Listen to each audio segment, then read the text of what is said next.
is a big one for me. As a girl, I have this huge fear that I will spend the rest of my life alone. Big weakness, big fear, big insecurity in my life, so I slapped a Band-Aid on it. Put that one, though. My weight, this is insecurity. Wrestling, talk about wrestling. If you know anything about wrestling, there's weight classes. So you live with a brother, and he's like, yeah, I'm going to wrestle this weekend. And I got to weigh like 135 pounds. He's like 145 right now or something, and he's like, yeah, I'll drop that in like 2 days or whatever. I'm like, what? So they like barely, they don't eat much or something, or they go run once, and it's like, yeah, drop 5 pounds. She's like, I hate you right now. Living with wrestlers is a little hard when it comes to, I have an insecurity about weight, so I slap a Band-Aid on it. See, I got a knee one here. Julia, can you help me read that one? Perfection. Huge one. We'll talk about it more tonight.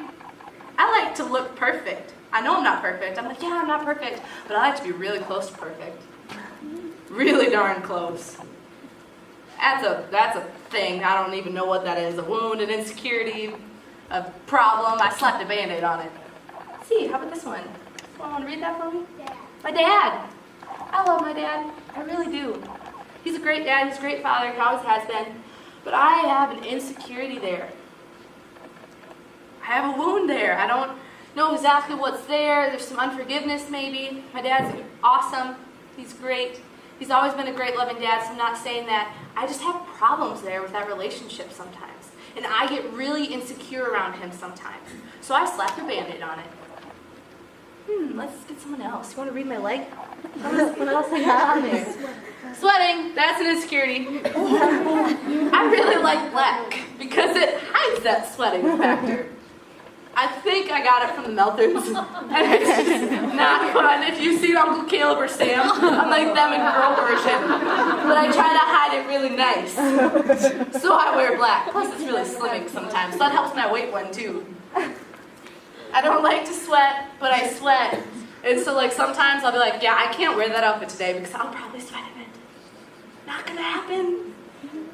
So we can't wear that. So like sometimes I won't wear half my wardrobe. So I'm like, yeah, that's no. So Kaylee, when you get my clothes, they might fit me fine. I'm just like, yeah, no, I can't ever wear that. I'm gonna sweat in it. So here you go. That helps. It's security. You get clothes. I somehow a little big, but there. See, that's why now. Here, pick Band-Aid. not good enough. Not good enough. Oh man, insecurity. This kind of goes along with perfection on my knee. I have this thing about what people are going to say about me, and I think that's another Band-Aid somewhere. And I feel like I'm not good enough. I have to prove myself to people. And it like ties in with perfection and what people think about me, and it probably covers almost every Band-Aid on here. I'm not good enough for this. I'm inadequate for what I've been called to do. I might have more Band-Aids, but I think that covers most of them. Band-Aids are a makeshift, temporary solution. You slap on a Band-Aid, and you say, I'll deal with that later. I hope it heals. Good luck. And then maybe you change the Band-Aid every once in a while. I'm like, yeah, I think I can change it. Like, Dad, no, don't rip it off. It hurts. And you just put on another Band-Aid, and you makeshift, temporary solution. You wait till you have to change the Band-Aid because you took a shower and it got wet and it wasn't waterproof. And you're like, oh. Got Band-Aids. So we're going to go on and come back to Band-Aids later. You train for the race you're going to run. How do we train for the race as Christians? Kaylee. By staying in our word and praying a lot. Staying in our word and praying a lot. Awesome. Read the word. Got the first one. Be a part of a body of believers. This stuff is so important. So important. Having people to hold you accountable, to call you out on stuff. Say, hey, I think you need a little work there. In the most loving Christian way that possibly can. You need people to do that for you. You need to pray. Kaylee got that one too.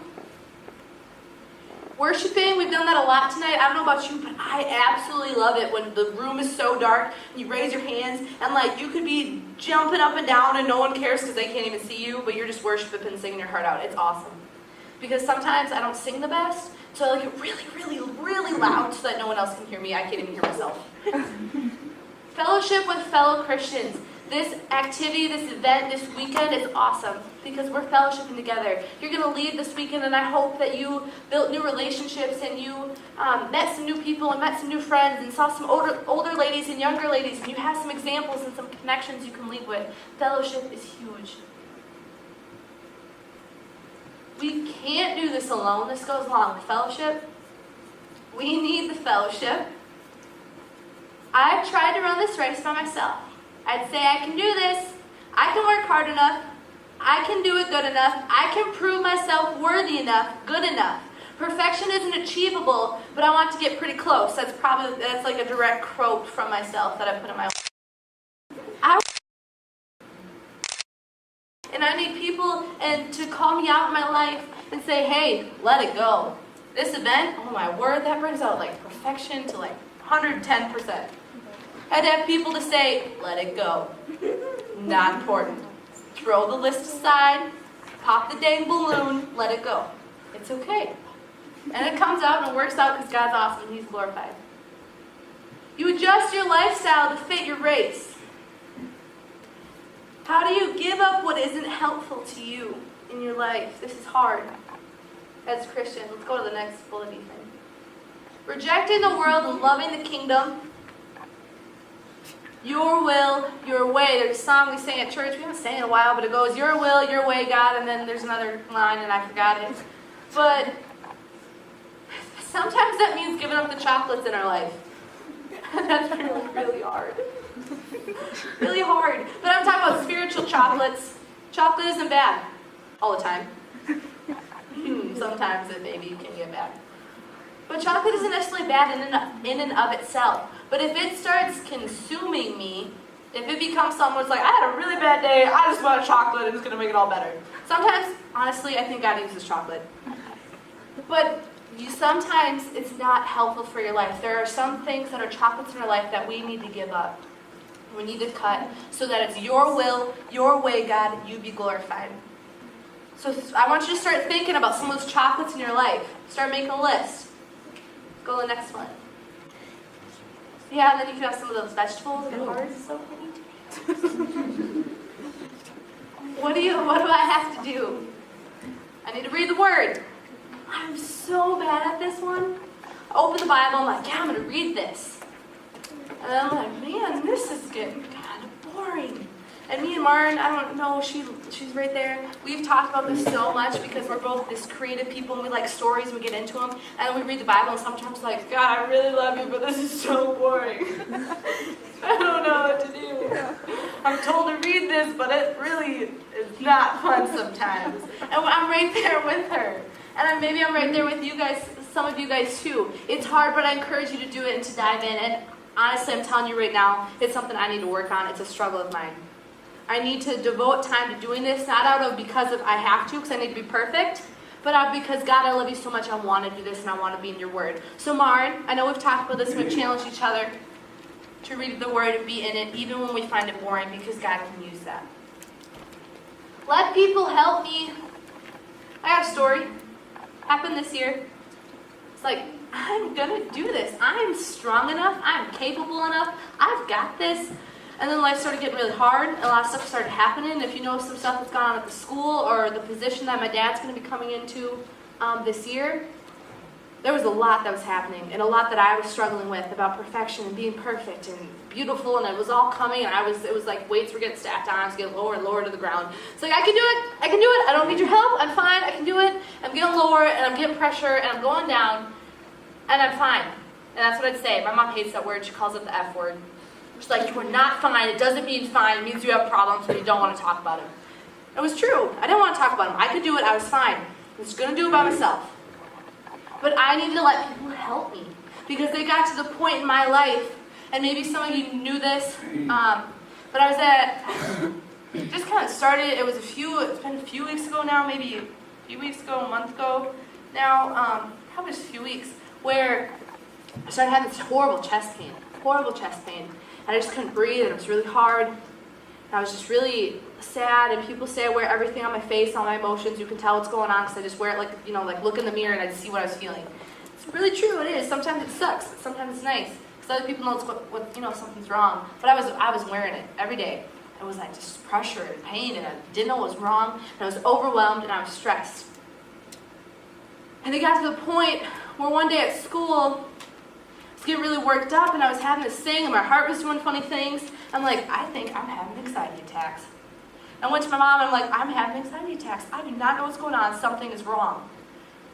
I had a huge anxiety attack at school. Shaking, heart's going crazy, I don't know what's up. I'm crying, I'm nervous, I'm scared, I'm thinking something's wrong with me, what's going on?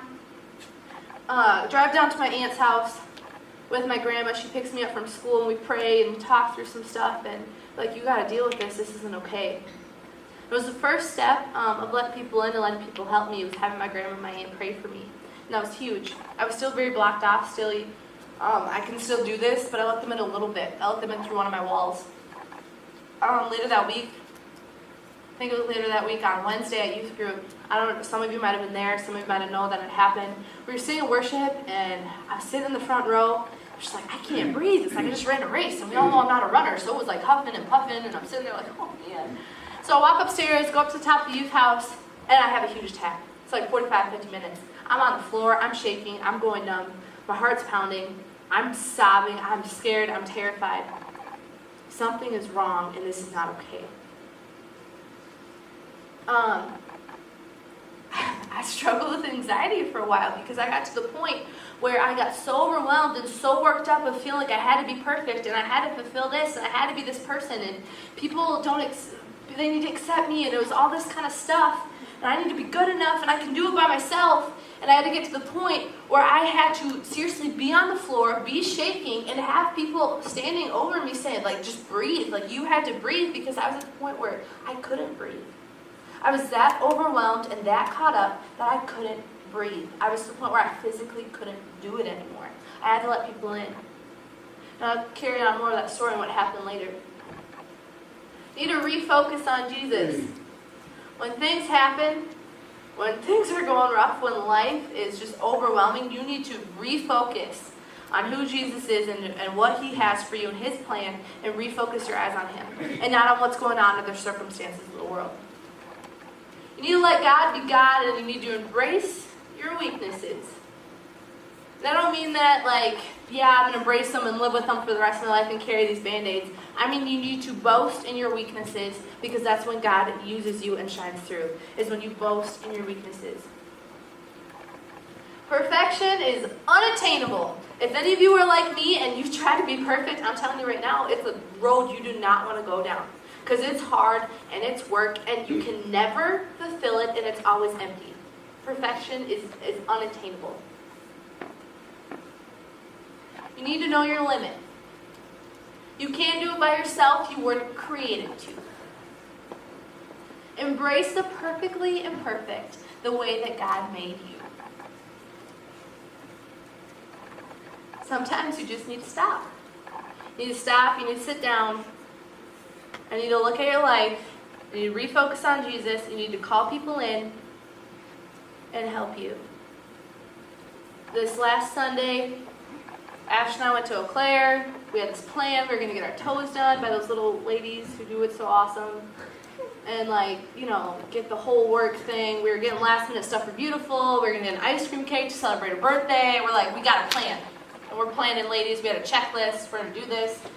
We get a call. Yeah, you need to come home. It's from my dad. You need to come home. Don't get your toes done. You need to come home now. We got to talk. We are upset. We're like, our toes are never going to speak to you again. Because we wanted to get them done by those little Chinese ladies because we wanted our toes done. We get home, we walk in the door, and it's like stone-faced walls. We got Allie, and she's like there, and there's Sarah, and there's Melissa, and they're staring at us, and we walk in the door, and we're like, oh crap, something's about to happen. There had already been some problems with leadership. Satan kind of attacked this event, trying to make it not happen. So there's just some stuff that was going on. We were all feeling it, so we walk in the door, and it's like intervention, and my dad's sitting there on the couch, like trying to be cool, but it's this attitude like, yeah, something's about to happen. But I'm going to smile for you. She's like, oh, here it comes.